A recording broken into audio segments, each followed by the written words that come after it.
What up, everyone? This is Mr. Lord, Dr. Professor, Dark Joker, here with another edition of Traditional Fans with Opinions, where I'll give my reviews for whoever I watched, read, or played today.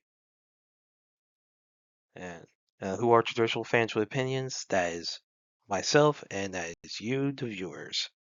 With all that being said, on with the reviews. One Piece, Season 22, Episode 13. So in this episode, um, Loki notices that Shamrock looks like Shanks. So it says that, he and Shanks aren't just strangers, and he says anyone would wonder why a celestial dragon and a emperor to sea would look alike. Shamrock says that Shanks is his younger twin brother. Then Shamrock has his sword, Kerberos, attack Loki, and then, basically for Loki threatening Shamrock. As in, like, you have, like, Robin, Frankie, Chopper, listening to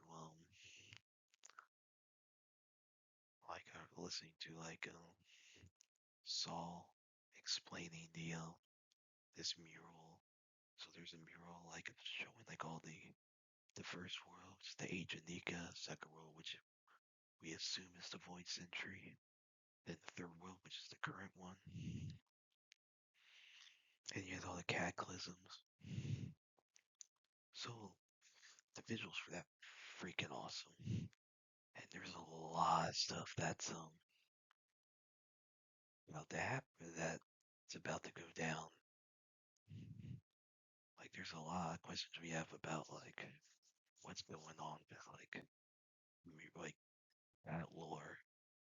So then you have things to where let's be saying that can't have been Shanks who would have attacked the giant guards. And he says baby just wanted to look like Shanks. Shanks didn't really talk much about his family. So, as far as Luffy, Zoro, Nami are concerned, it's a mystery. Now we know it's Shamrock. So we'll see what happens. But yeah, I thought this was a good episode. Looking forward to the next one. One Piece chapters 1186 through 1187. So in these chapters, this finishes off the flashback. So Brooke sees Shuri having stabbed the king, and it's revealed that Ryuin is not Shuri's biological father, that her father was a celestial dragon. It's implied to be the god knight who's there, Saint Manmeyer Guru. It's implied that he's her father because he was the celestial dragon that was stayed in Asperia for a little bit. And so, anyway, his eyes are similar to Shuri's. And he says something about something with her bipolar irises. That, well, something did awaken with him, but it could with her. And you see, he was saying that he's saying too much. And, Guru says, he says, apologies, great one. And then, so, and then, Shuri says, he's crying, he's like Roku is crying. Shuri's like, that she wants protection of people stronger than him. And that she goes to Holy Land, she won't need him anymore. And yeah, Brooke thinking that Shuri looked like an angel when she was little, but now she looks like a devil. Then you have Shuri stabbing Brooke in the head. And yeah, Brooke thinking of the song like "We're see he wakes up, somehow he had survived. But and then he learned that so basically he had survived. So now basically the hell's over, and so Shuri was taken to a government on a world government ship, and basically a lot of people have fled, and you have Rook crying over what happened. And it's causing like the wounds to his tears are causing the wounds to bleed again.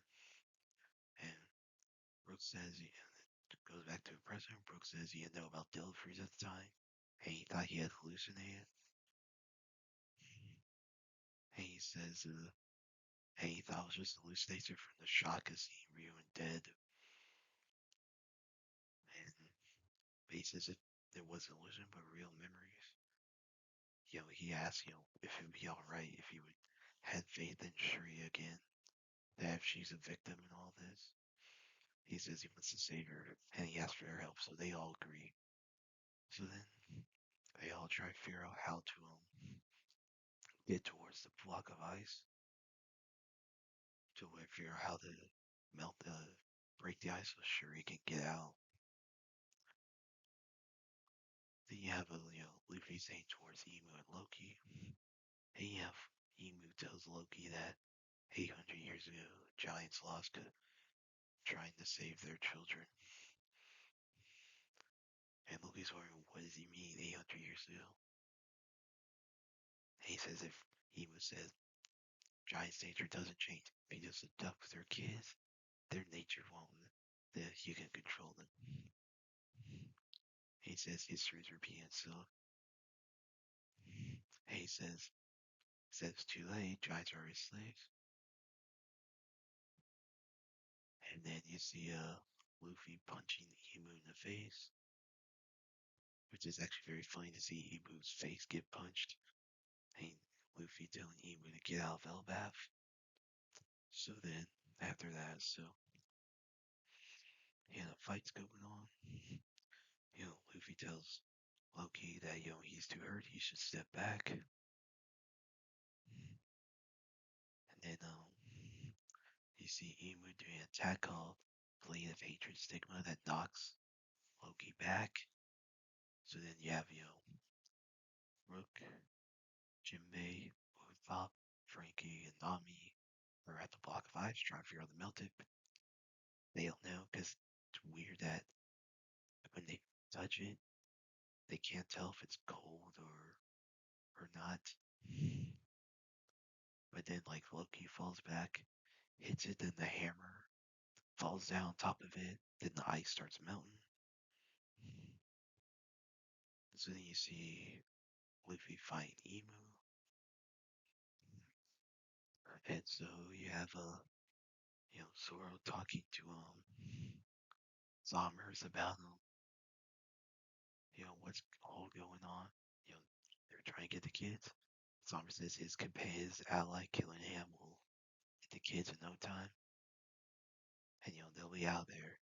And Zoro says that his companion, Sanji, will just went towards there. And he says that killing him probably not coming back because he'll be dead.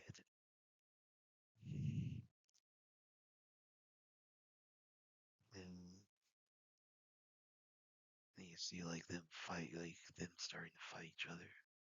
So then later you have so Sanji's contemplating what's going on. So there's the monster taking the kids. You can't really attack it because the monster's a female. But you have the giant mothers crying over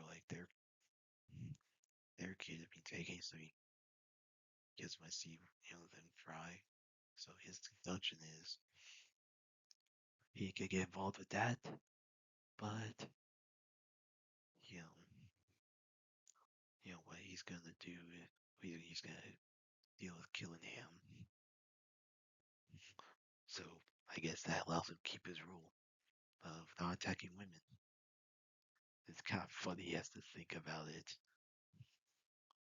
So then they start fighting. And Sanji's thinking about trying to unlock the Conqueror's Hockey or Color the Supreme King. And he remembers um, like so he remembers being told that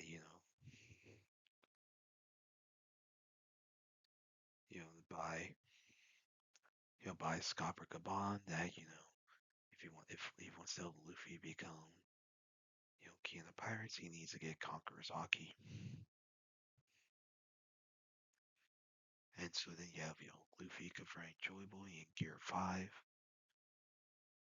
and Emu calls him Joy Boy. Luffy says we call him all these different things. He says he's Luffy, the man who will become king of the pirates. So Luffy versus Emu is starting. Yeah, that is gonna be big. Like that fight is finally happening, or at least this round. I don't think it's gonna be the last fight. So yeah, I thought it was a good. These were good chapters. I liked how they set up all the fights. They finished off the flashbacks, set up the fight between Luffy and Emu. So yeah, that fight's starting. So yeah, I thought it was a good chapter. Looking forward to the next one. Ultimate Exorcist Kiyoshi chapters 98 through 99. So in these chapters, so Uchiki confronts Kiyoshi about him wanting to help demons along with humans. So you see basically everyone's concerned there's about to be a fight. So everyone see how Kiyoshi's gonna react to it. So you see Utsuki launches attacks at Kiyoshi. Kiyoshi's able to handle it. So yeah. Then basically they start. So you see him doing they do all these massive attacks.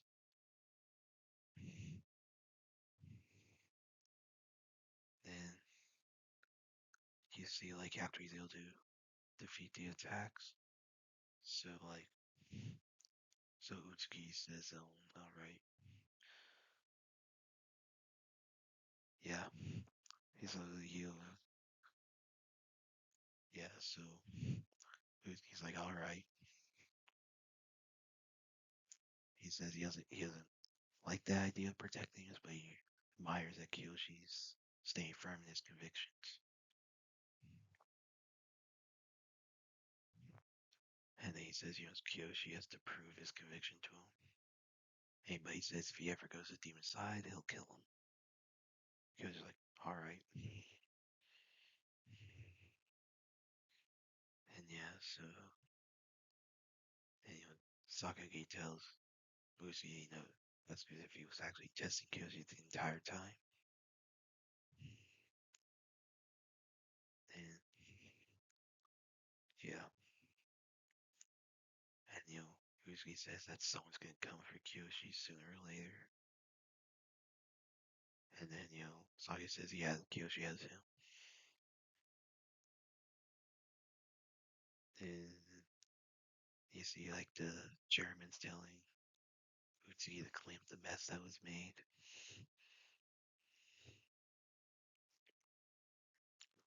Yeah, so yeah.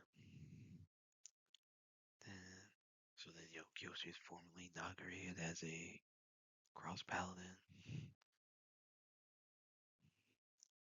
And it's shown Itsuki that go along. He was exercising some demons. And yeah. So then Kiyoshi has to get a forbidden holy relic weapon, which is only held by cross paladins. Basically you must bathe in the holy relic spring or it's called Spriggan in order to get the weapon. So he goes inside, nothing happens. The German says He thought it might happen, so it says the weapon might already exist in the plane. Says it must take it from his grandmother, Mizuki Harai. So that's it. So yeah, I thought these were good chapters. Thought how they handled the Utsugi versus Kiyoshi fight was awesome. They're setting up all these future fights. Let's see. Looks like there's another antagonist out there. Probably that third demon lord who hasn't been named yet. That's my bet. But yeah, I thought these were good chapters.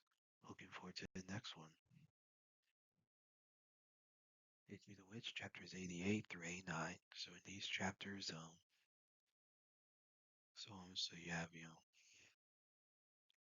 Destroyerz, and Miyakata play, some game called Majibong, which is like a magic version of table tennis. They're, they're like, there's an agreement they're not gonna use magic, they're just gonna use their actual skill. But, there's like competing, like it's like very like hardcore.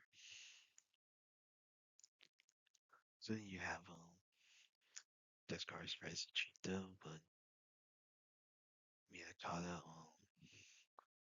was able to counteract it. And then, yeah, so you have, a lot of people that are healing. Then, so then you have, the chairwoman's like pondering over a lot of stuff. Yeah, so, and then you have, you know, so like you have chairman, woman, and money gold are talking over what happened because there's an issue that that the chairwoman and Fujibine have a mentor people blood contract, which means that if the chairwoman dies, Fujimine automatically dies. So Descartes loses the game. Then she's trying to deal with that. And then, Ichi says, Descartes is really a mentor. She's family. And Descartes is kind of okay with that. Yeah. Yeah, so.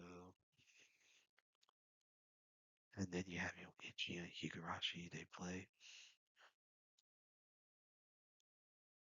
And then. And then basically, Higurashi says it'd be more fun if Ichi lets loose. But Ichi does use magic when he sets his bloodlust in Higurashi. Then Boxster and Kokuraku play. Basically, just have a bunch of games going on. Yeah. Then yeah. Then Money Gold walks out. Again plays a Chun. So then they then while they're playing they talk about Amaduro. So basically she was brainwashed by Fujimine, and she was brainwashed when she was hunting for the 7 stars. So basically it's confirmed that Fujimane's working with the world. They hate their magic. So yeah. So now they agree to work together in order to fight them. And then Money Gold saying they, if the Magic Keepers learn about the blood contract, they'll demand that the chairwoman's killed.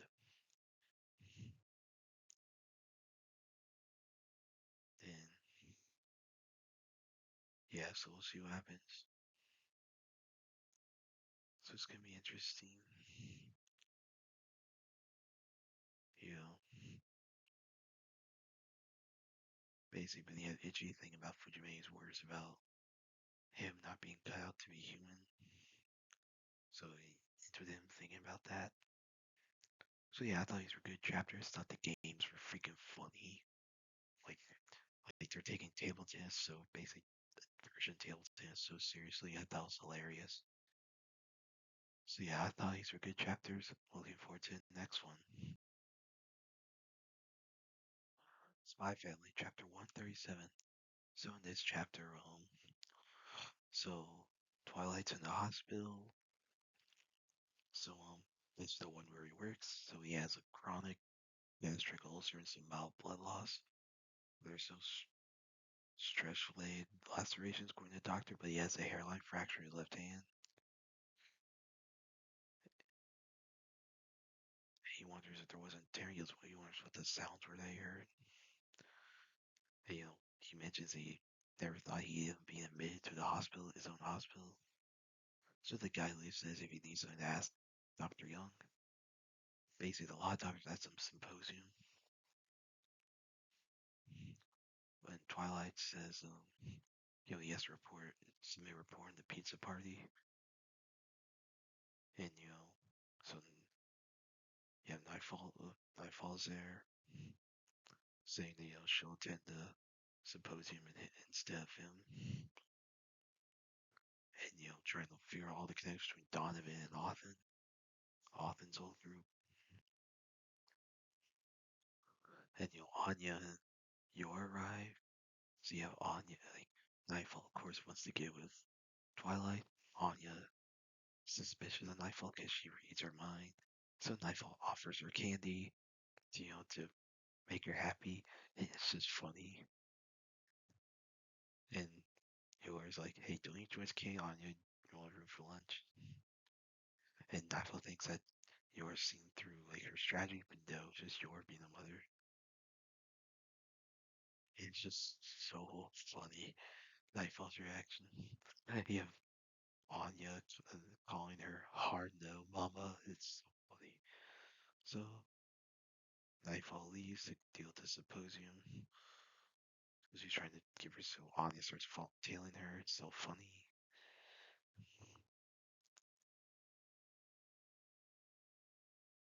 Yeah. But yeah, so yeah, it's it's just so funny.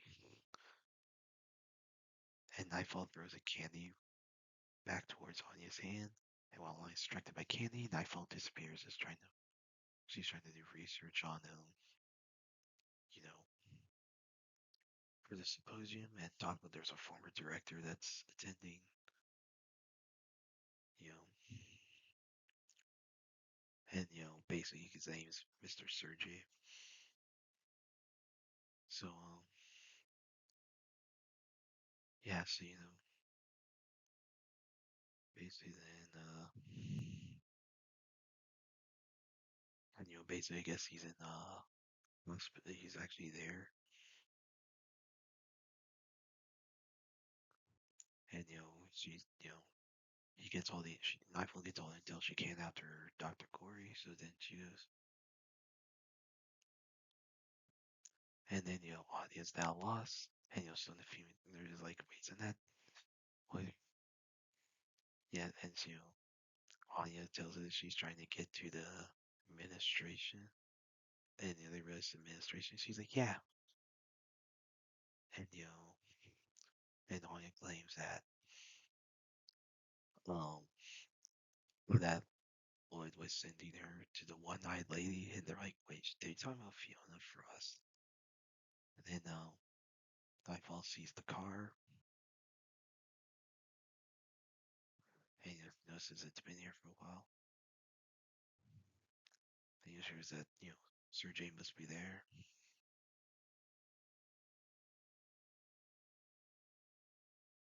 And she notices that she feels like she's being watched,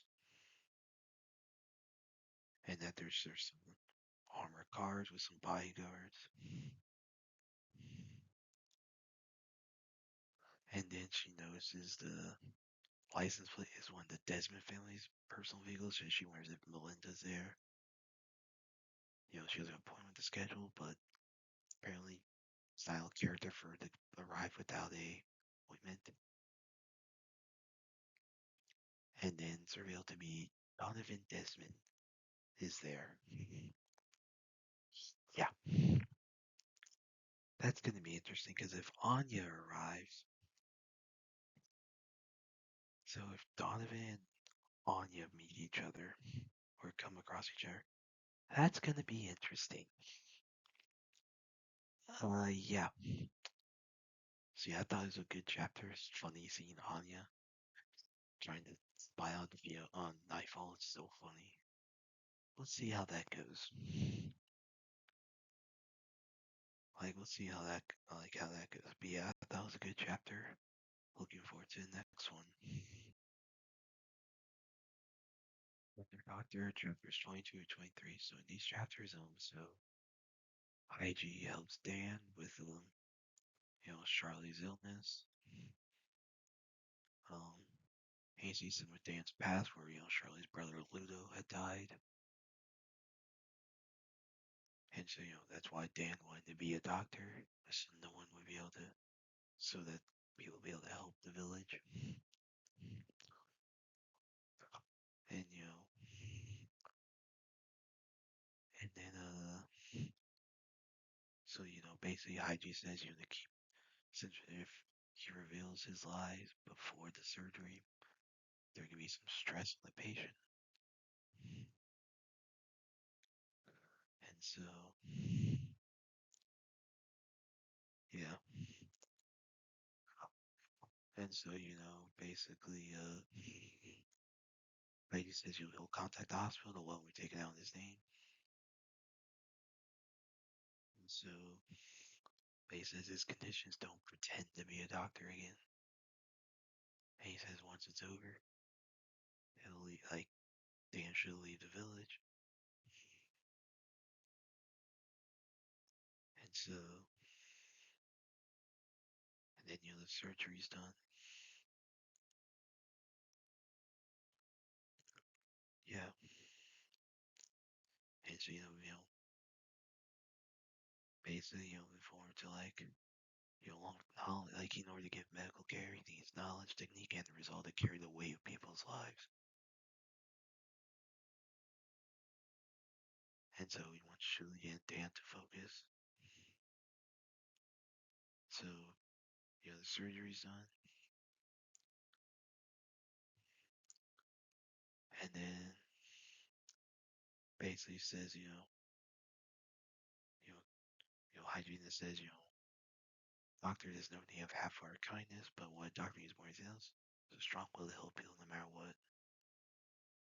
And he tells Dan to leave the village, but can't come back to as a real doctor. Yeah. Julie says, it's not too late to give up. And then, Dan writes a letter to Charlie about what actually was going on.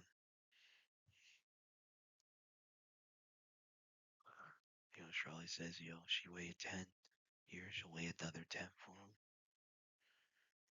And she says she found a doctor who will stay in the village while Dan's gone. Yeah. Yeah. Hey, Ig says, feel free to forget about everything about him, because if he got too famous, people will try to impersonate him. Now then, you have apparently it's real that Hygie's kind of a slob. So Shuli's able to basically do a bunch of stuff for him, like laundry and stuff. And Shuli jokes him, I'd be better off if he had a wife. And Hygie then spits out coffee, whatever.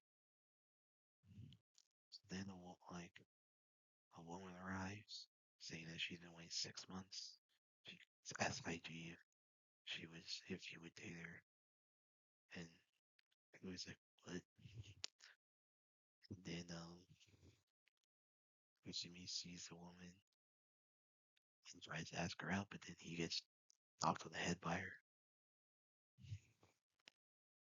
And Hygie says, don't worry about it, it actually happens a lot. And so Julie asks Chima who the woman is. She revealed her name is Lady Eleanor Lee or Malia, their daughter to Duke or Malia. Basically, Heiji treated her 3 years ago, and has been doing follow-ups every 6 months ever since. And she's like been into like Heiji ever since. So it's for that Heiji giving her like will to live. Yeah. It's funny, like Eleanor tries to like take her clothes off for her. But Heiji's like, I can see everything with your clothes on. Don't need to do that. So then yeah.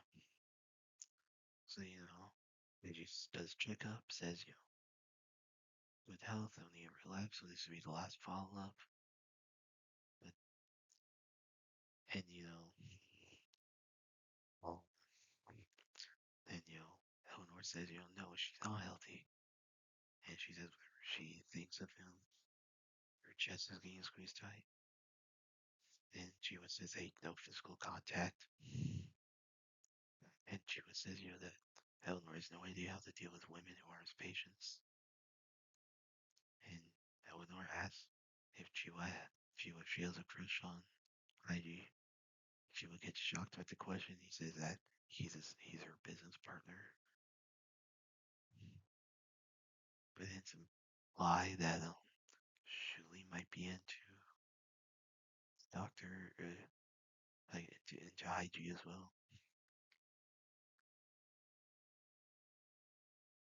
Yeah.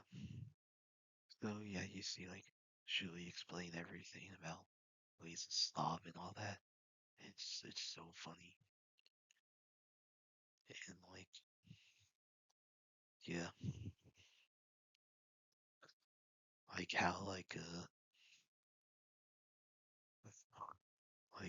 yeah, Eleanor's like it's like he'll she's like says she'll handle it.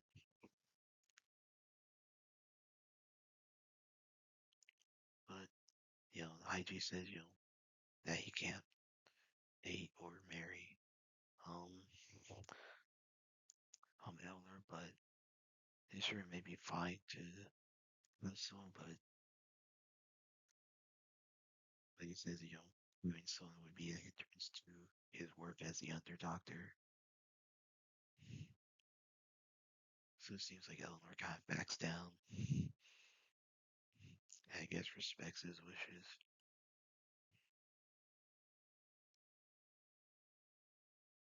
Yeah. So then,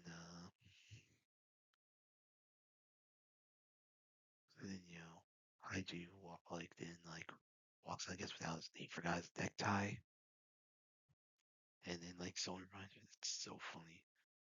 But yeah, I thought these were good chapters. So it's just like they finish off the whole thing with Dan. You have a one-off regarding like some princess, whatever. So let's see what happens here. Like however long this series goes. But yeah, I thought these were good chapters. Looking forward to the next one. Yeah, it was Magic Chapter 21. So Kinato gets Terasu away from Sasuke, and then yeah, so Terasu, and then so then even Sasuke still follows him to some room. So it's revealed that Terasu's grandmother had given some key to her. Yeah. So yeah, so basically, there was concerns, I guess, because Terasu's grandmother was weary of Terasu's mother. So it's real. There's some side effects, but because it took time for Sasuke's body to get used to it.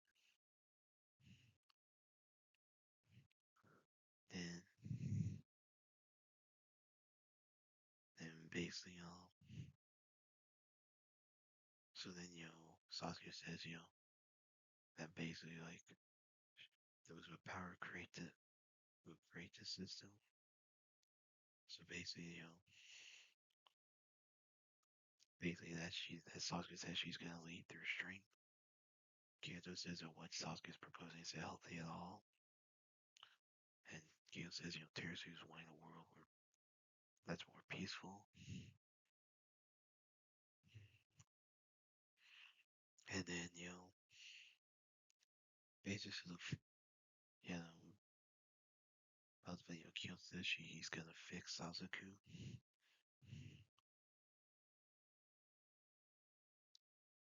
He's trying to basically like so Sasuke's muscles are blocking the Seidei magic.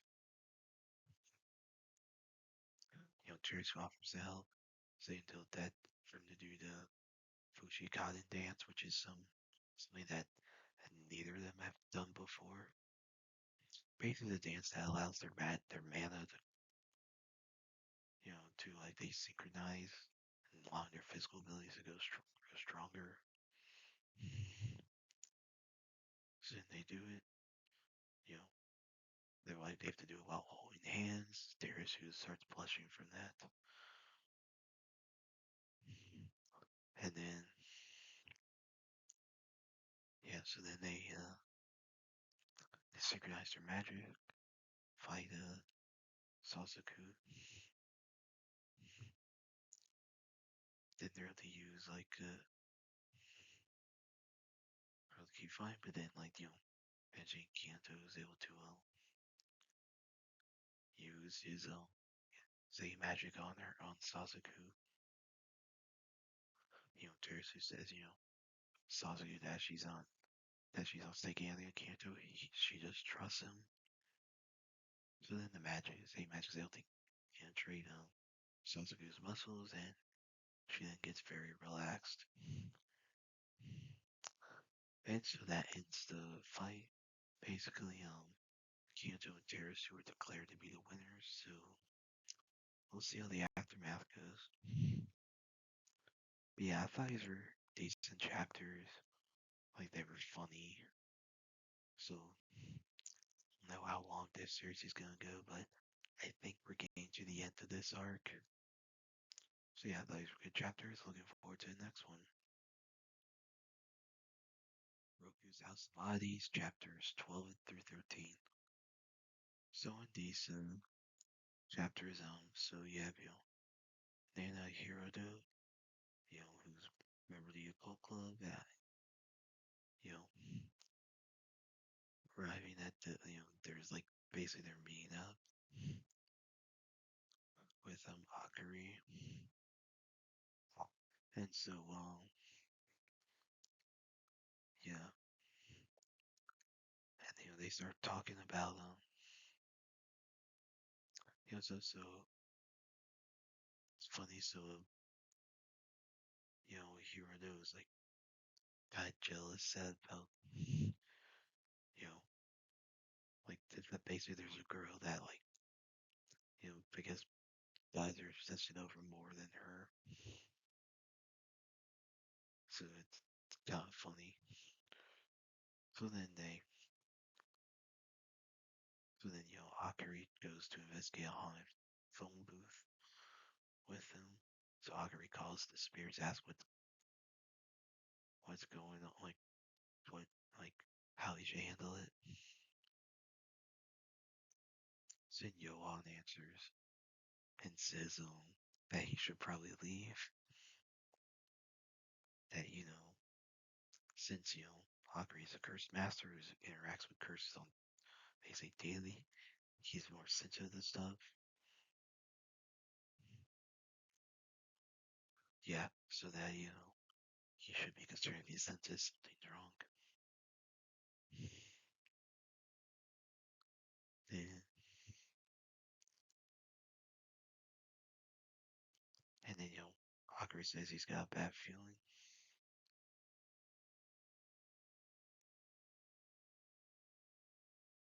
But then like something when the phone booth opens, some like dark force gets out. Johan arrives and like basically like exorcises that curse or something. I don't know.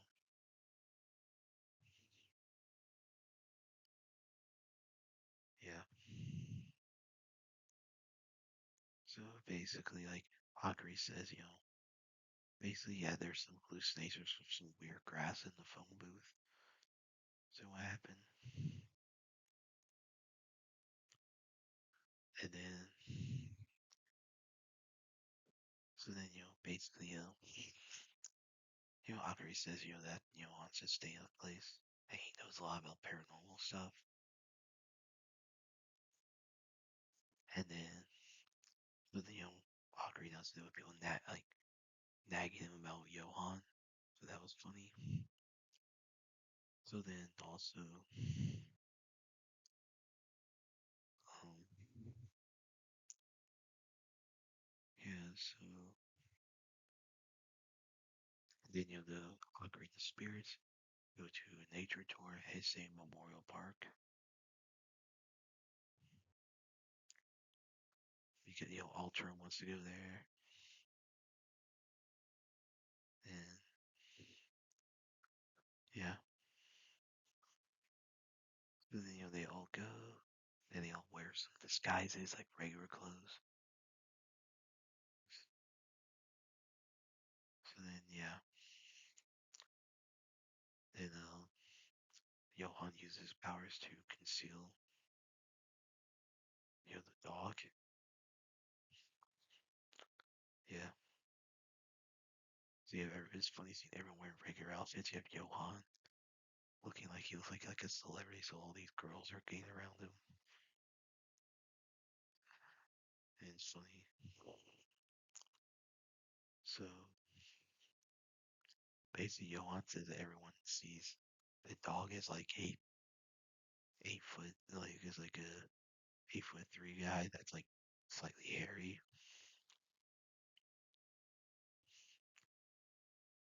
Then Sachiko arrives, and you see all these guys like looking at her, like, and yeah, so but some of them are intimidated by some ones around Sachiko. So then they all go to the memorial park, do the whole nature walk and all that.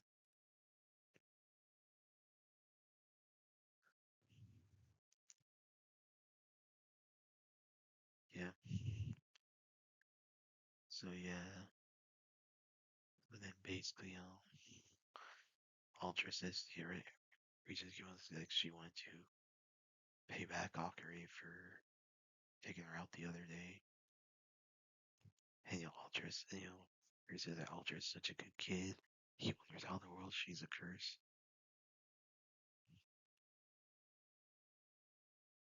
And Sasuke says it's sweet how much Ultra likes like Akari. Ultra says that she doesn't like him. Akari bullied her the other day. So then they do yeah. And then basically so then there's like some quiz competition. So then the whole group like starts to compete in that. And the topic's about versus spirits in the occult. So an easy topic. So yeah, I thought these were good chapters. They were freaking funny. So yeah, I like these chapters. Looking forward to the next one. Wistoria, Wand and Sword, Season 2, Episode 12, full season. So in this episode, so with Elfie and Zio in like a standstill, basically the other Manga Vanders step in to stop him, and then Aaron, mysterious old king, arrives, says basically, since you have a fight between Magi and Vander, that'll cause a lot of problems. He says what he's selling should turn to do rock, paper, scissors. So, Elfie and Zio do rock, paper, scissors. They tie 299 times. In the 300th game, Zio wins and gets Will into the Thunder faction. Will tell, and Elfie starts throwing a tantrum. So they Ice Faction has to deal with that. Like Julius tries to comfort her, but that didn't work. And so yeah. And then so Will tells Zio he'll go peacefully. And Will tells Zio that he must promise to not fight Elfie again, or else he'll beat Zio up and go to Elfie. Zio says laughs and says he likes Will's style and all that. So then Will joins the Lightning faction. So everyone celebrates. They get a little drunk. It looks like it looks like they all party too hard or whatever. Yeah, yeah. So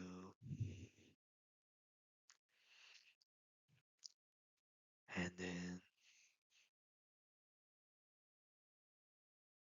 yeah, but man. So then you have fork like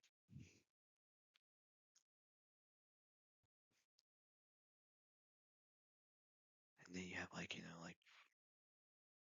Faulkner, right? Like Rhymes getting like saying, then he takes Will to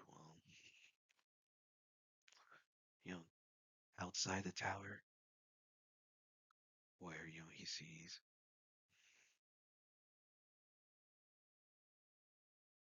you know I sees Elfie again, like work there, so you see Elfie again, and then Will says he thought about maybe she could wait longer, they could so that they could be Magi potentially be Magi Vander in the future, and that which is kind of fair. I mean, they were in the same faction, only one could be a Magi Vander, so guess in the Lightning faction, there's a chance they could both be Magi Vander at the same time. And Finn agrees to let Will stay in like the with the mages and all that for now.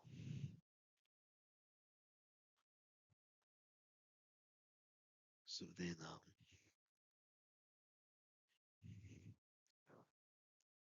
and like a Will basically mentions that Elfie was he remembers a prank Elfie tried to pull on him. The prank that Elfie tried to pull on their little Elfie's like, what? And Will mentions that he knows Elfie tried to kiss him. And Elfie's like, no, she tries to deny that she's not Colette. Will's like, Colette, what are you talking about? Which confirms that Rosti is some like clone or something of Elfie that Elfie made or whatever. Yeah. So and then we'll see like how things go. Yeah, well I will see how a lot of things go, like all this, but yeah. I thought that was a good episode. Elfie is kind of annoying. Hopefully with him being part of Zio's the Lightning faction. Be more focused on Will training, doing magic, finding. Oh yeah, so one thing like in the end credit scene, you have where all the new people are told that there's a traitor in the tower. So like there is a traitor in the tower. We don't know. It's not revealed who it is, but yeah. So that's gonna be interesting to see how that goes. So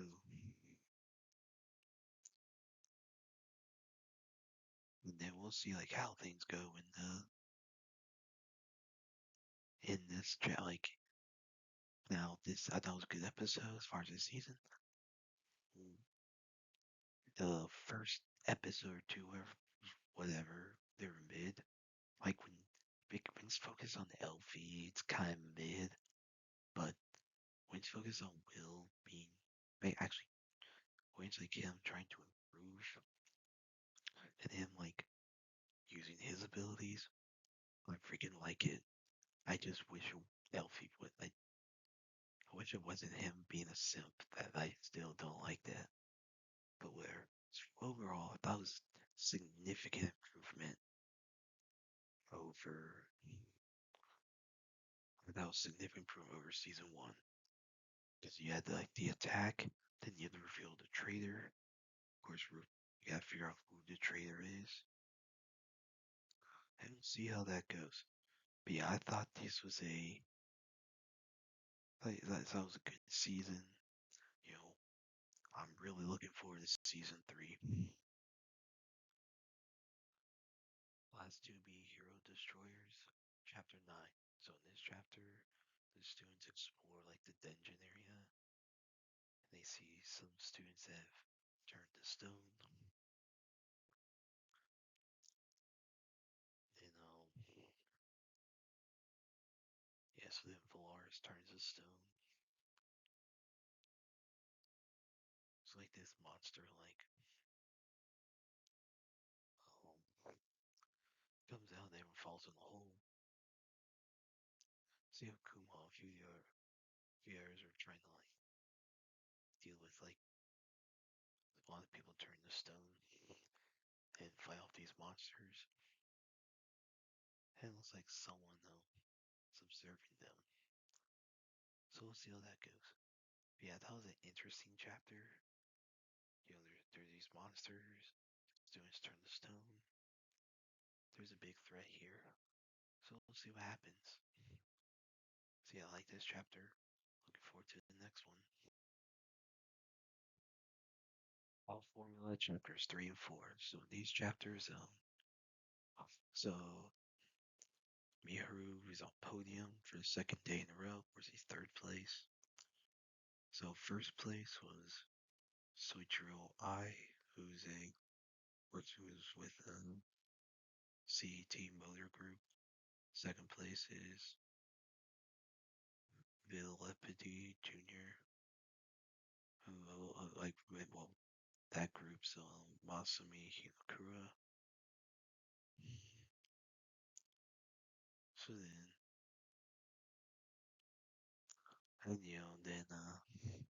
so Miharu's like saying if he didn't make it with that one mistake, he'd probably be in first.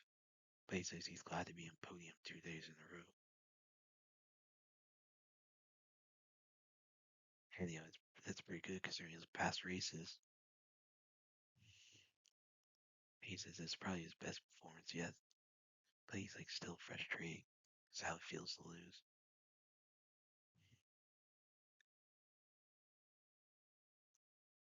And so he starts thinking about what is like how it felt like the track was getting wider. And Goku approaches him, and he offers to drive Miharu, and and then his brother home, and so then talking,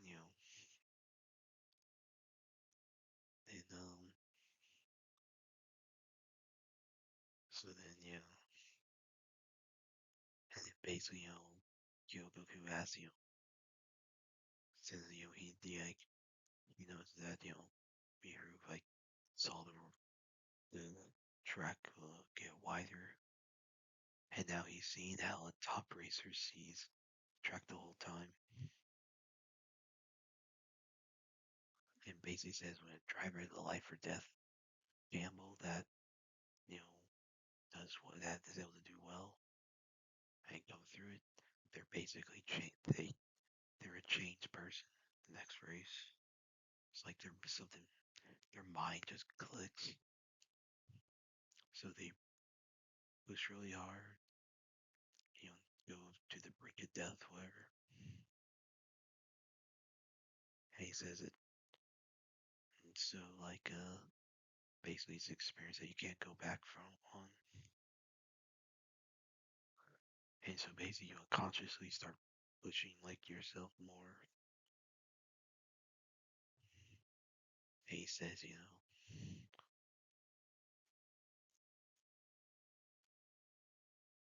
and then, basically, his body can't keep up with his instincts. So, basically, he says he has to prove himself.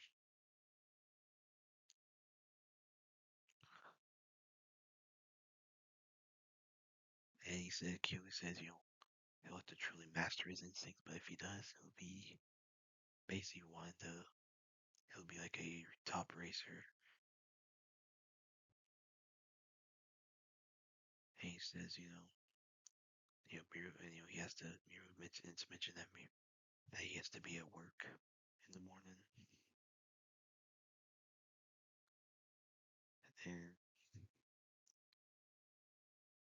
And basically, Kiyoshi says it wasn't until after he started WF3 that he was able to actually live off of just being a racer.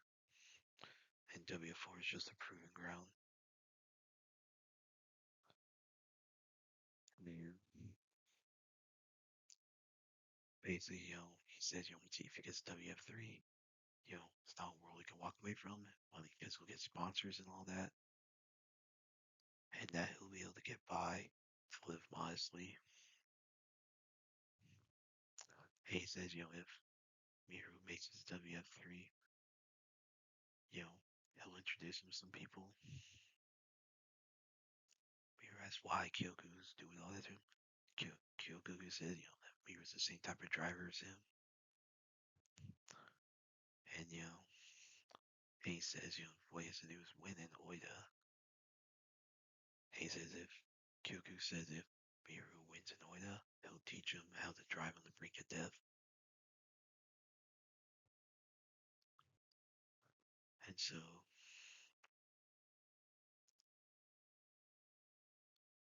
and then, so then after that, and then, so Miru drops off Haruka, and then starts, starting to practice, and then, Kuro is getting nagged on by his boss. For I guess he gets, second place a lot. And I guess he's like concerned. Yeah. And then, yeah, so Kuro is like nervous about everything. So he's doing a racing simulator, then Mihu arrives to do a simulator. Well, Mihu is doing a simulator, Kuro arrives.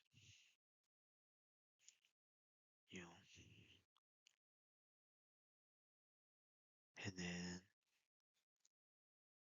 yeah. And, basically they start talking. Kuro congratulates him for getting first place and gets in the race. And, Miru asks if you like the race, based on the simulator. So they start racing. They get really serious. So then, like, something starts clicking with him.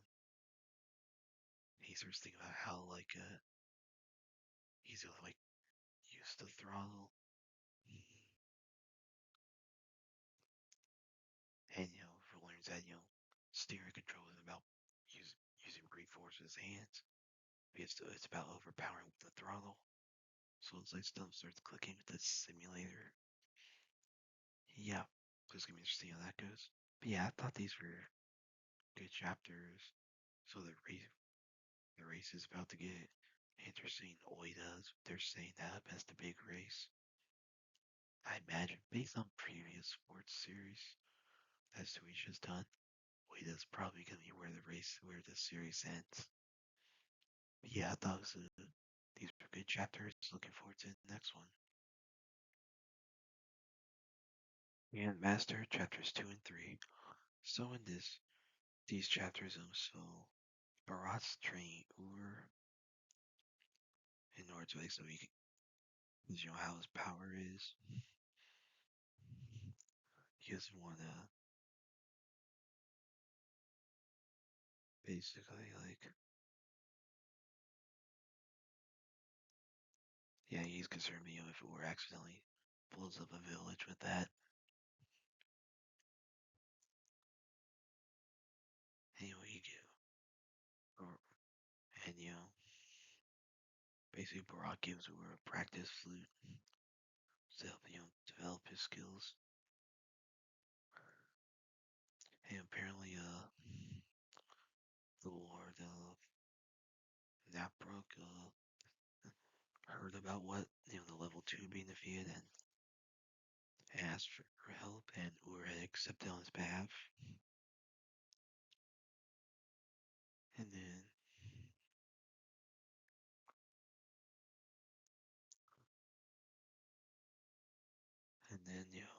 basically so they go, and then the Lord explains that he was a slaveless till half a year ago. But, age slowed him down. It says there's a basically you know they have to take out the regolith called Tawat. So they go there. So Baran or they get to the regolith and fight it.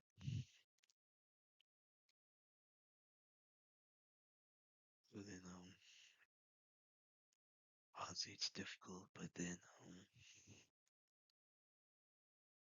you know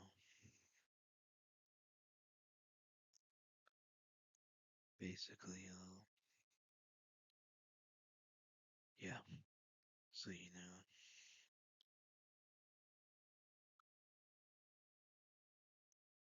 and then so when they're in the fight,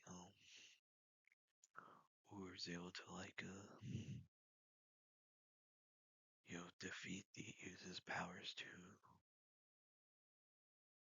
Barat directs Ur to fire at the regolith and destroy it. So it's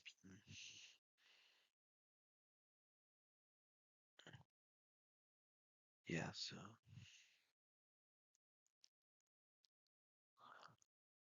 and the Lord tells him, hey, take whatever pick your desire.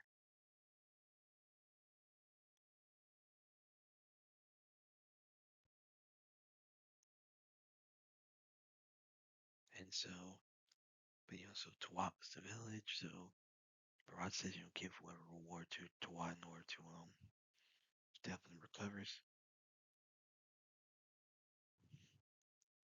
And so, and the Lord offers for Barat to become his successor. And Barat's like, he can't accept that. And Ur knows is that he knows is that that Barat's been talking about the fact that there's some abnormal power that awakened within him.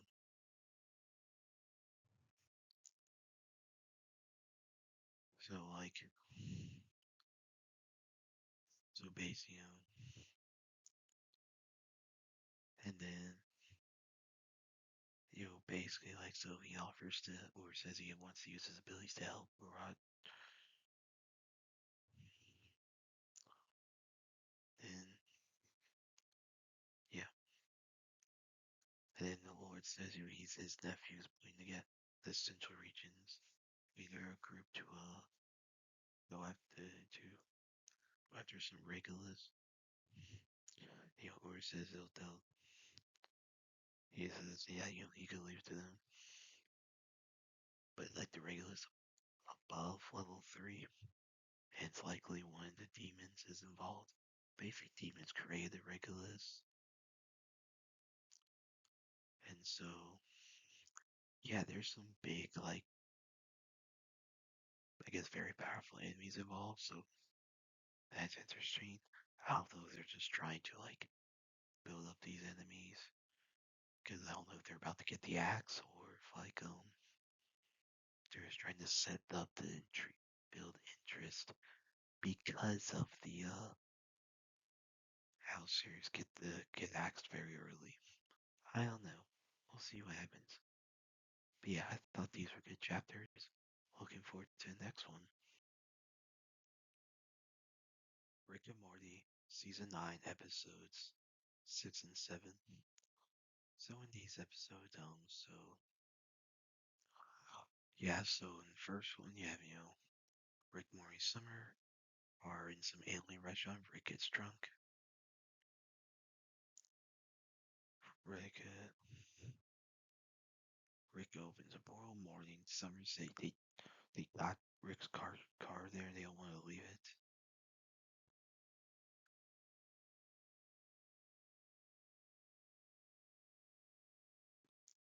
But then, Morty was staying. Summer goes through the portal.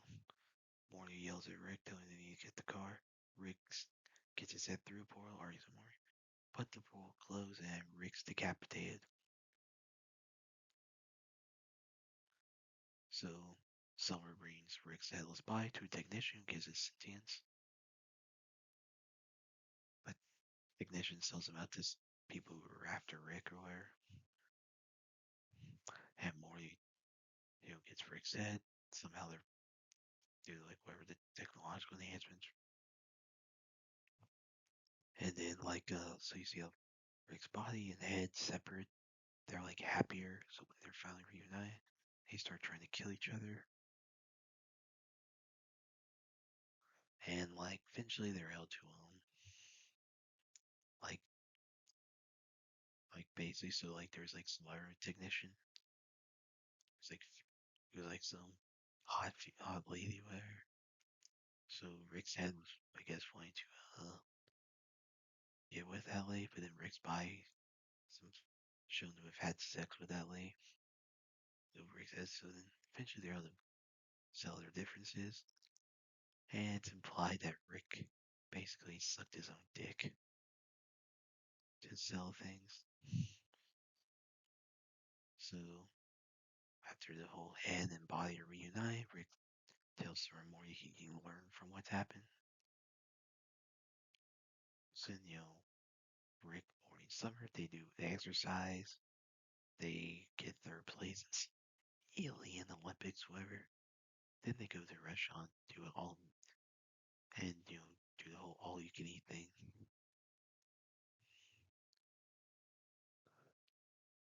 And then then the post-credits, you have Rick talking to the yell more, and the world closes, but Rick it's going to be a joke, and there's a parody of Looney Tunes, the whole Porky Pig saying that's all, folks. And then after that, and then in the next one, they Rick and Morty go to some planet, try and get this I don't know, they try to harvest this sap, but this living tree gets on them for it and absorbs them to reform them. So they end up as some amoebas. They have to evolve. So there's all these people trapped in there that evolve various ways.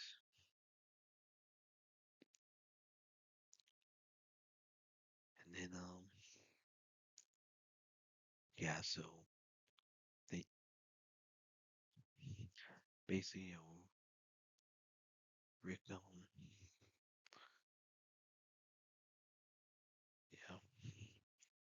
so then basically they try and work with all these people who are also trapped there. And it's real that they're when they die they just the whole cycle repeats. It's real that the tree is just feeding off of them. So then yeah. So they repeat it evolve or there's plenty of Rick doing he does the circle of life parody thing. He says he look like a lion, but he just want to do the song. But yeah, so and yeah, so then like it's they eventually were able to escape. But yeah, it's these were not good episodes. Well, I mean, episode 6 was whatever. It was okay. Like it was kind of stupid. This episode 7 was just dumb. It was not good. I was not a fan of it. That was bad. I'll I'll watch the next episode. Also, Dragon season 3 episodes 2 and 3.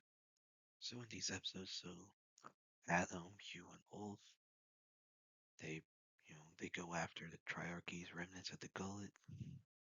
So Bela brings chases by the Dragonstone, and Rhaenyra's pissed. Like she's sad about her son's death, but she blames him for not letting her go. And she's wondering who was Ryan Sheepstealer. So then Rhaena is hiding out the Vale.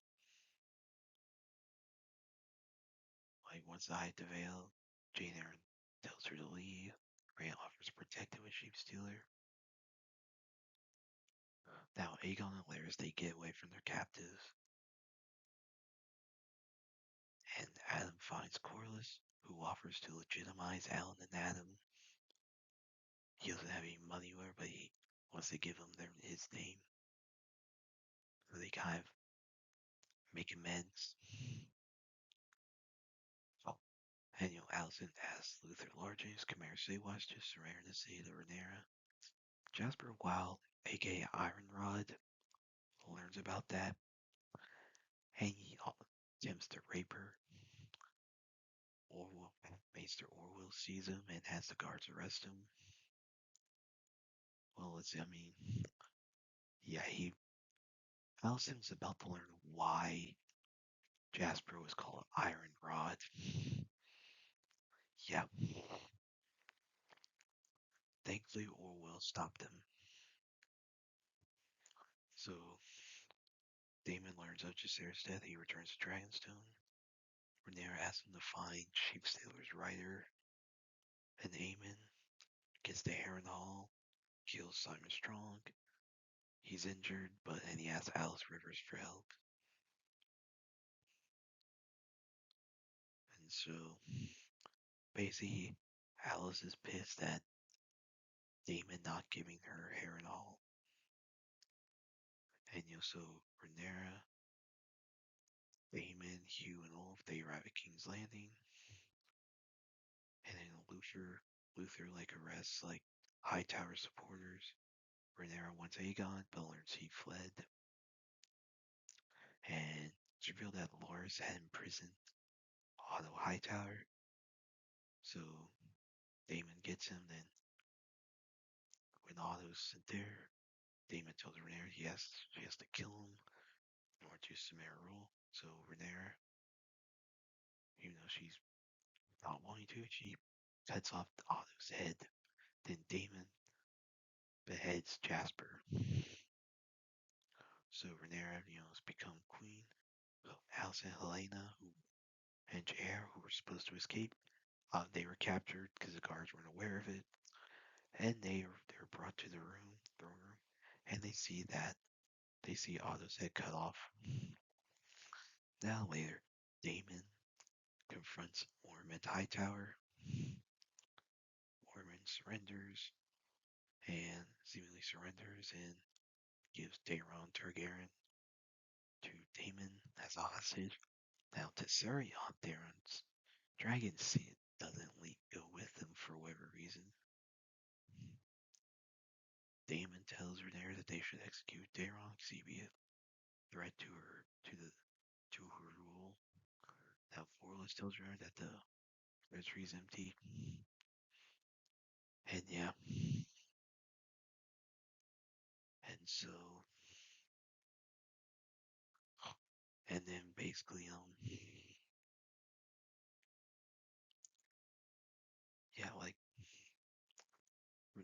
So yeah, it's all awkward. So like, yeah, so there's issue like where's all treasure at? Because Will doesn't know. Now the High Septon refuses to annoy Rhaenyra and tells her to not antagonize the Faith. So the Faith of the Seven, you have the whole Grand Maester conspiracy. That's the theory that I believe in. Hey, I do think this war, High Towers versus Targaryens, is supposed to be a part of that in the books. Well, while the show may not acknowledge it, you know, yeah. Now, Corlys names Alan his heir now in the books. Um, that like in the books, um, they both at now only Alan is legitimized. Adam is not. He's just called Abahol. Now Hugh's called Hugh of Hugh the Hammer. Both you have Wolf the White. They're not, all three of them are knighted. So yeah.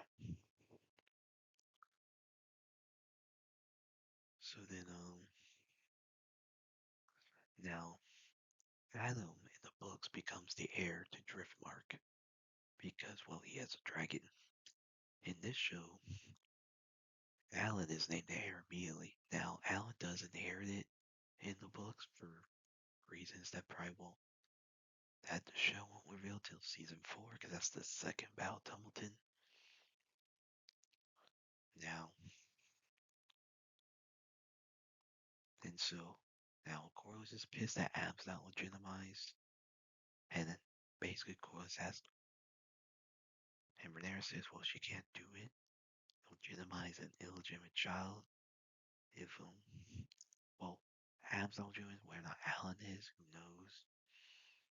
It's not stated, but like Corlys like because Rhaenyra says, well given the rumors about her kids which are true, she can't be seen legitimizing illegitimate children. Now she has them ride dragons. I guess that's okay. And Lois is like, why is it okay for you to favor your illegitimate children when you won't favor mine? Hey, Rose brings up a good point. And Rhaenyra is stressed out over the all these petitions from all the small folk, and she asks Alison for advice. Alison says basically says that there's a lot like if she rules, she probably won't. She'll change whatever. Then Rhaenyra tells Alison she has Daron there, and that Rhaenyra says her plan is to stare onto the wall. That he'll be spared, but he'll have no claim to the throne. Alison has to see Daron. When Daron arrives, it's revealed to not be Daron. It's a false one. And Ormond just forced him to pretend to be Daron. Then Dragonkeeper arrives, tells Rhaenyra that Ormond and you know that Ormond and Daron have seized Tumbleton and have captured a young dragon. So it's shown that,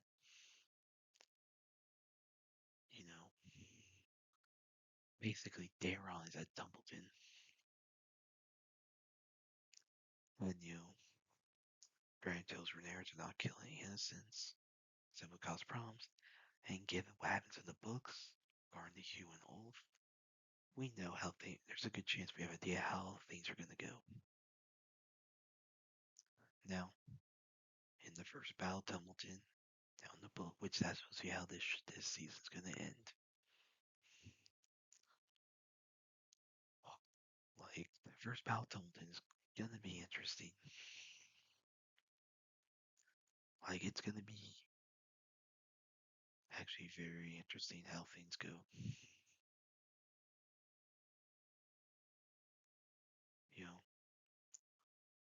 because you have like all different people. So like that's how this season's gonna end. We'll see what happens. Yeah, and then you know, yeah, they changed a lot from the books. Now, now in the lead now,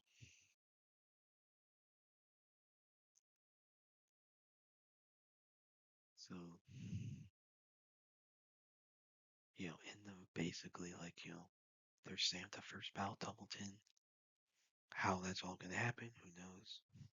But in the books, Daron, Ormond are there, and Brendan Hightower, Ulf, Hugh, Mirabal Gray, Roderick Dunstan, Woodley. They're all gonna so it's gonna be interesting to see what happens.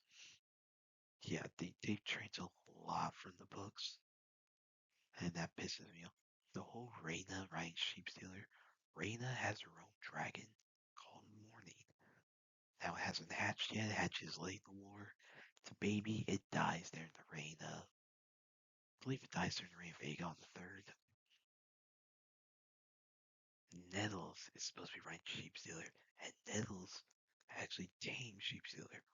Reyna did not. Now, of course, you had the issue in the books where there were rumors that Daemon was having sex with Nettles, so they are Targaryens. So if Daemon, but even parent-child relationships looked down upon by dragon riders. So if Daemon has sex with Reyna, that will be looked down upon by Targaryens. Now I think it's gonna be Daemon just keeps Reyna's identity secret. Like either lie, say there was a woman named Nettles, but Nettles is supposed to be on the black side. She doesn't disappear until Rhaenyra hears rumors about Daemon screwing Nettles, and once Nettles dead, that's how Nettles and Sheep's would disappear in the books. Of course, it's not gonna happen here, because I think, because like, dude, like,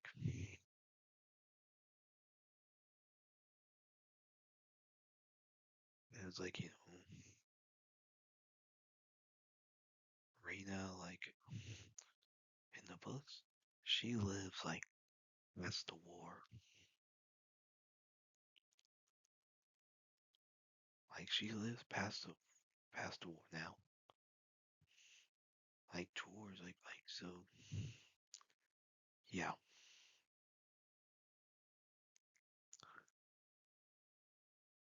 I will see like what all happens, but like yeah, I'm concerned about this season. I haven't really liked these episodes, but I'll watch the rest of this season. Hunter x Hunter chapters 411 through 412. So in these chapters, so you have, there's a feeling procession for Ninth Prince Hulkenberg. You know, that's supposed to happen. And like, basically, so with this session about the other princes are exempt from the farewell send off. So you still have this session battle. I want them to finish this up already. Yeah. So you have, everyone's trying to like kill each other or whatever. So you have, Kurapika trying to deal with that. So Kurapika says he's gonna have an intro class to teach them how to use everyone to use Nin within 2 weeks. But yeah. So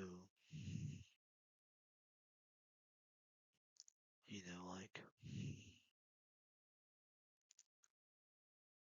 and then like, basically he's gonna teach everyone they're all the guards were going over that.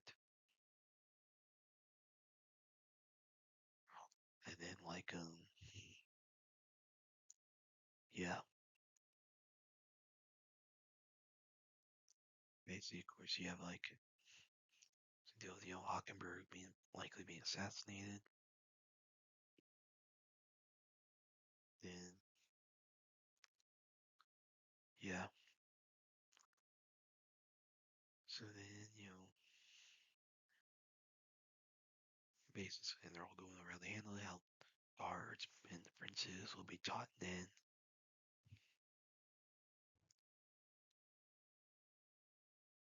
So then yeah, so then everyone's there, so the information. And then when Ned can help with the secession battle. Yeah. And then yeah.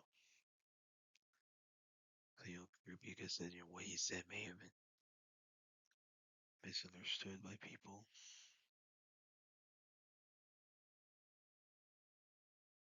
Yeah. Basically how he explains is that, look, they're on the ship in a secession battle during the next King Kakin.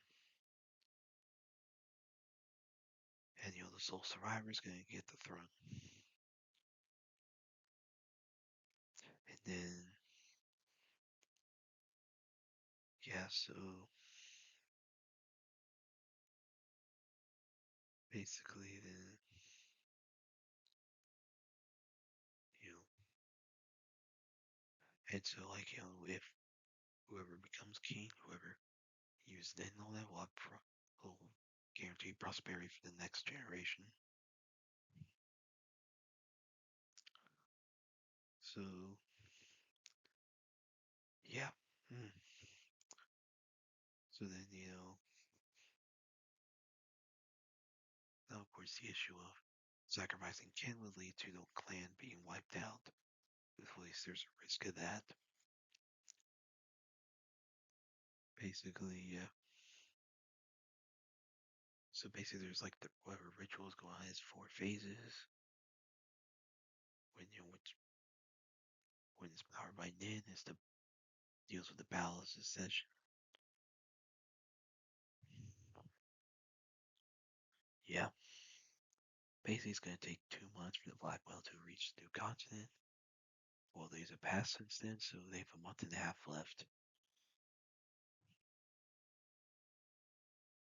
And so the ceremony for which the success will be announced will be right after they disembark. And then basically there's no survivor. The family will basically fall from power.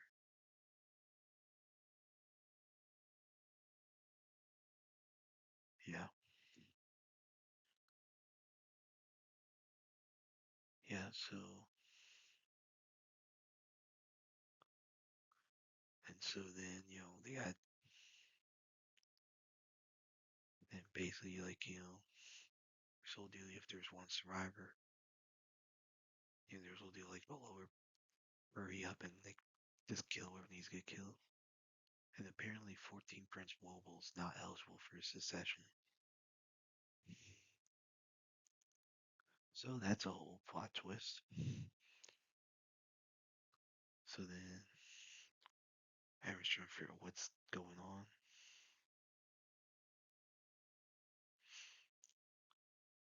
Yeah. So and then, basically he says, once he goes to basically martial law's going on. So and then he's trying to find like find the 14th prince. And so like there's an issue of trying to figure out this one person saying that the name is Shimamu, not Shimamo, and Kurupika keeps saying it wrong for whatever. So basically, it's he's saying a man's name when he's supposed to say a female's name. Basically, he's just pronouncing it wrong. It's whatever. Yeah. So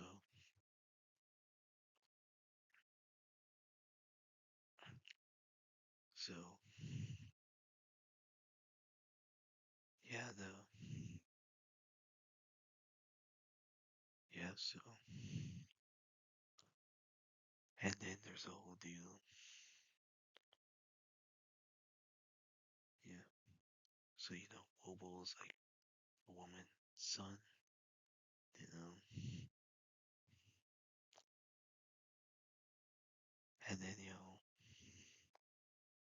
basically like he had like curiosity, those baseline questions count basically like a polygraph. He says the prince sleeping in the end of cradle is the prince that he held at the interview 2 months ago in the hotel.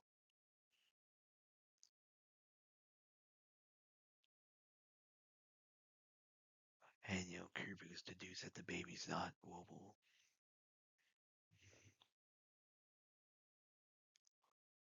Basically, there's issue with the pronunciation. So yeah, that's how like Deuce how yeah. Yeah, so and then Traverso Wobble.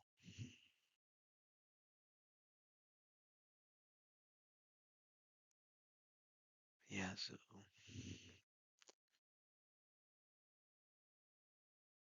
and then basically reveal that Wobble's like this woman's daughter, and so the baby's like woman's sister's son. Basically, they like some reason switch kids, or whatever.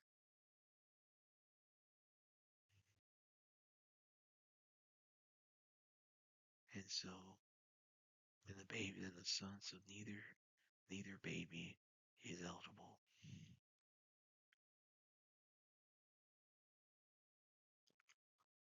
And so basically, not participating was considered treason. So her plan was to have seemingly participate, then declare admit ineligibility down the line. So, because it was the only way to survive. And so Kirby says, we's not lying. We're not party to this. So yeah. And then basically, now they're trying to figure out chance of being targeted. So his only path is to develop everyone's nin abilities. So yeah. So we gotta figure out what's going on.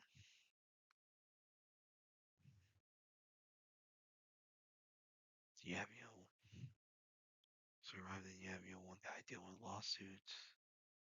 So you have everyone's trying to figure out what's going on.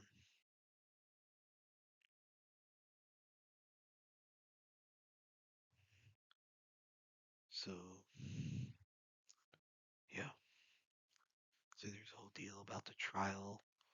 So you gotta deal with that. Yeah. So they gotta figure out how to deal with it. Yeah, so yeah, that's all going on. But yeah, I like these chapters. They're decent, but I want them to freaking hurry up with this. Get through the content, right? Hurry up. Just have, I don't know, Battle Royale. Have them all kill each other. Fear, like, have them all just kill each other. Some Battle Royale. One left. Okay, good. We got one left. I want them to finish this already.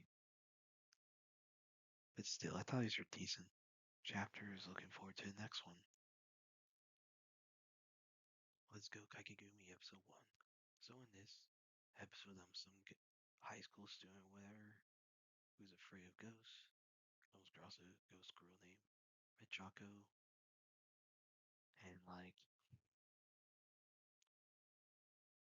basically, so like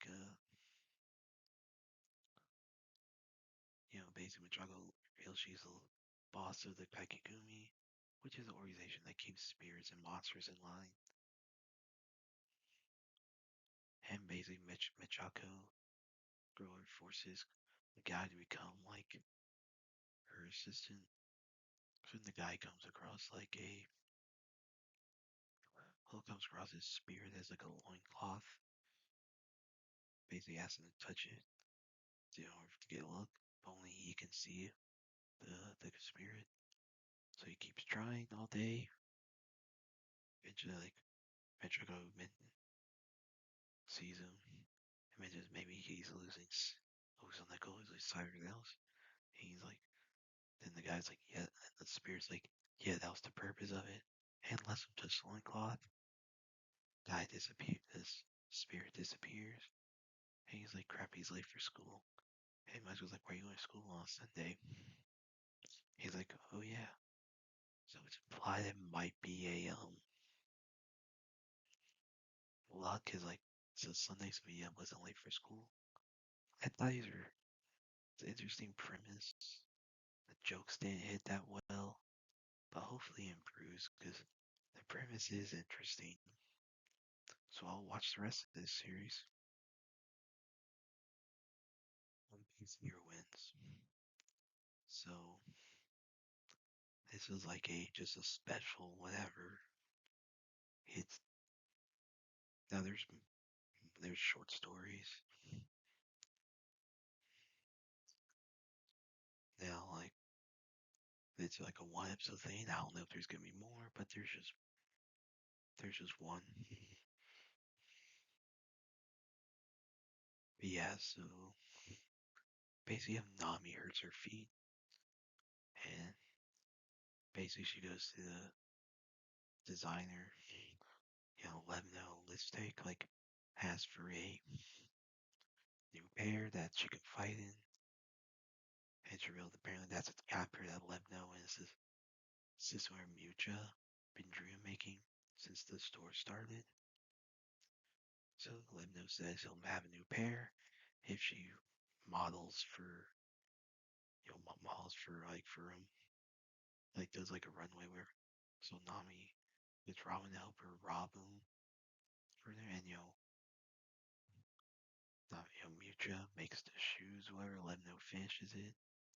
Nami wants to make the shoes that Mucha makes because they're better for her feet. Lemno's it's on the Mucha saying that has to be his shoes. So then there Nami wears Lemno's shoes and like has trouble walking. Then like Robin's caught. She like I mean she's not captured, but she's found to be an intruder. So she and Nami gets like her Mucha's shoes. Ledno's arrested, whatever. Mucha starts gets her own up and coming shoe store. Then Nami and Robin able to like do whatever they want. So yeah,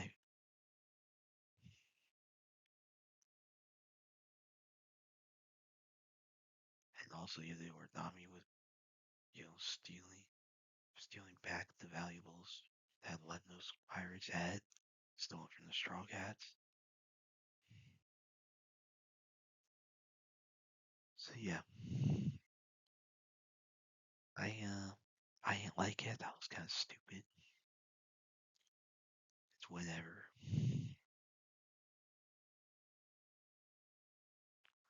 Like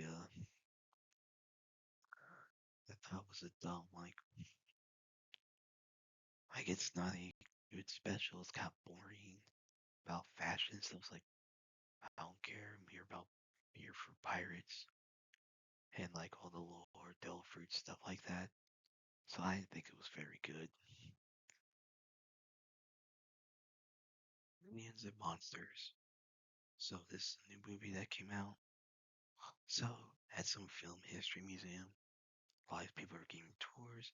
Or a guy mentions that Minions and Jason Henry were integral to history of Hollywood. So then, or a guy tells him about everyone about the story of James and Henry. So there was a tribe of Minions.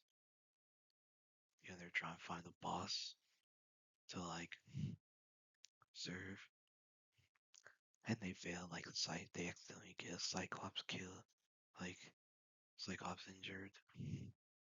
Some other people like basically, and the wizard like turned to dust, whoever, and like now Ed, who's like deaf, whoever, like takes along the wizard spellbook. James and Henry are blamed for all the problems. James is interested in drawing, creating stuff. Henry finds like all this stuff funny, humorous. Now the minions.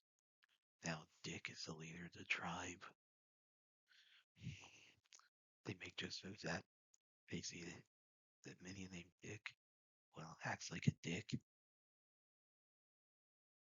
So minions come across string robbery, and they decide to count for the robber to be the boss.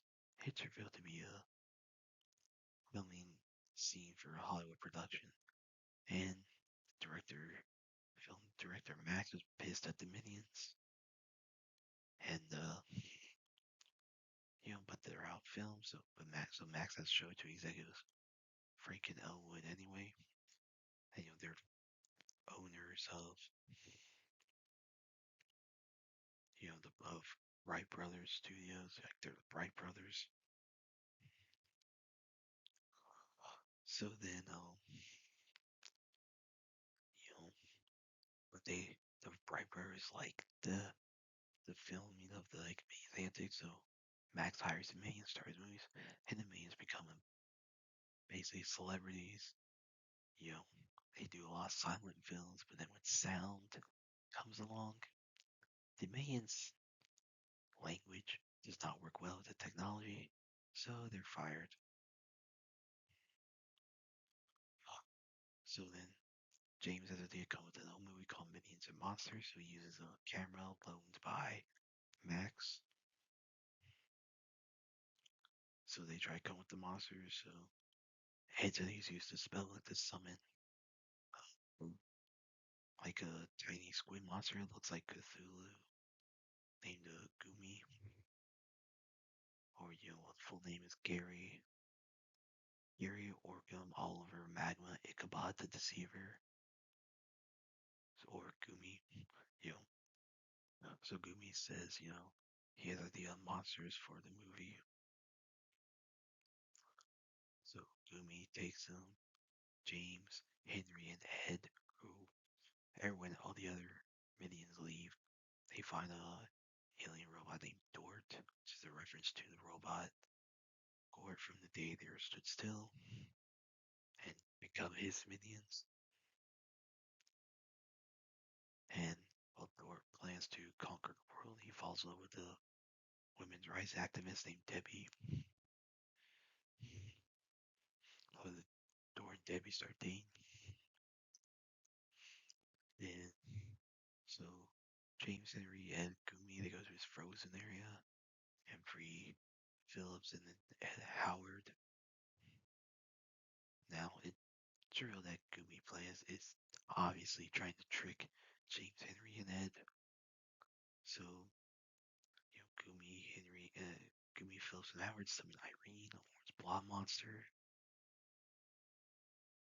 And, Henry overhears the plan that they're planning, and like, but Phillips, Howard conduct him, continues with the sacrifice in this film scene where Irene will be summoned.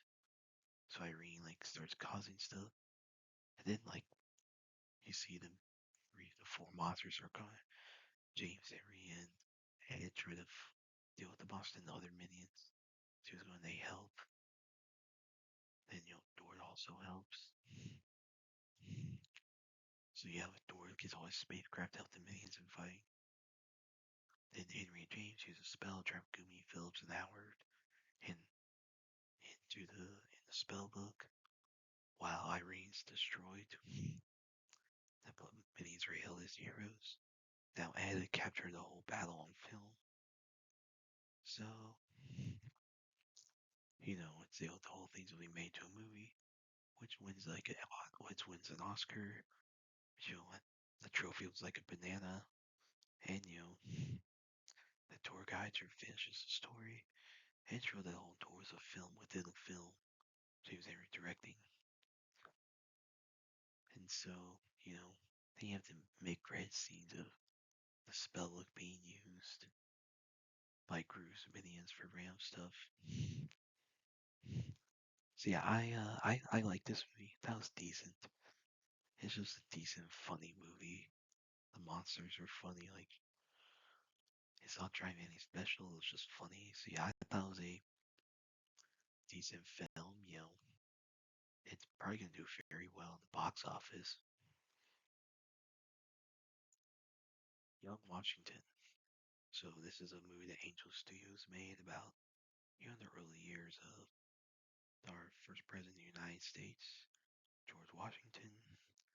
Basically during his childhood, his life as a surveyor, like he was surveying the Ohio territory, and you had like his years in the service in the French Indian War, from when the whole incident Duquesne happened, his service in that Bragg expedition under General Edward Braddock.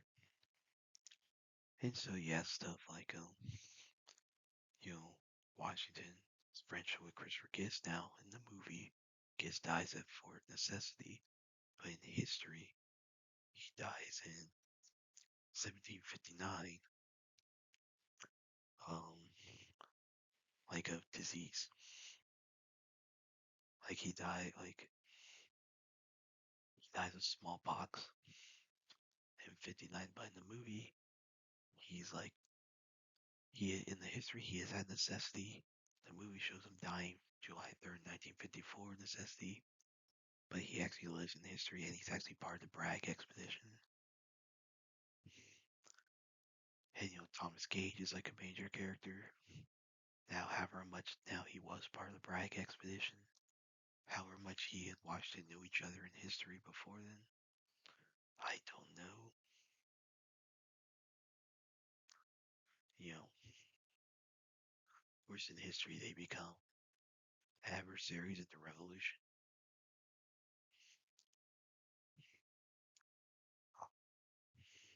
And Dinos Harrison's like the main Native American guy in this. He helped start the war in the movie.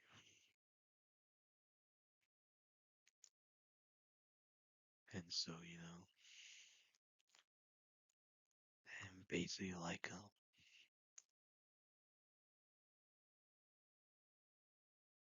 and then like yeah. And basically like get involved in what happened. So so yeah, this deals with a lot of it, like how Washington recovered, like how he resigns his commission, then comes back to work for Bragg. It's actually so there are historical inaccuracies in this. Despite that, this is actually still a pretty good movie. Like the actors are really good. William Franklin Miller, Ben Kingsley, um, Andy Serkis, Kelsey Grammer, Mary Louise Parker, Mia Rogers as Sally Fairfax. Now, George Washington was allegedly in love with Sally Carey before she married William Fairfax. Now, and like that's been long rumored and likely true, but Washington, of course, in history marries Martha Dandridge Custis, who's commonly known as Martha Washington. So yeah, so this is gonna be interesting. So yeah, I thought it was a good movie. It's nice to see a movie about America releasing on July 4th weekend. That was nice. And apparently there's a follow-up movie being worked on called 1776 about Washington, the Revolution. That should be interesting if that happens. But yeah, I thought it was a very good movie. You know, I recommend it. And that's it. Did y'all like the stuff I reviewed? And if you have your own opinions about all that, you can put all that in the comments. Thank you for watching, and like, subscribe, and all that. And look forward to the next video.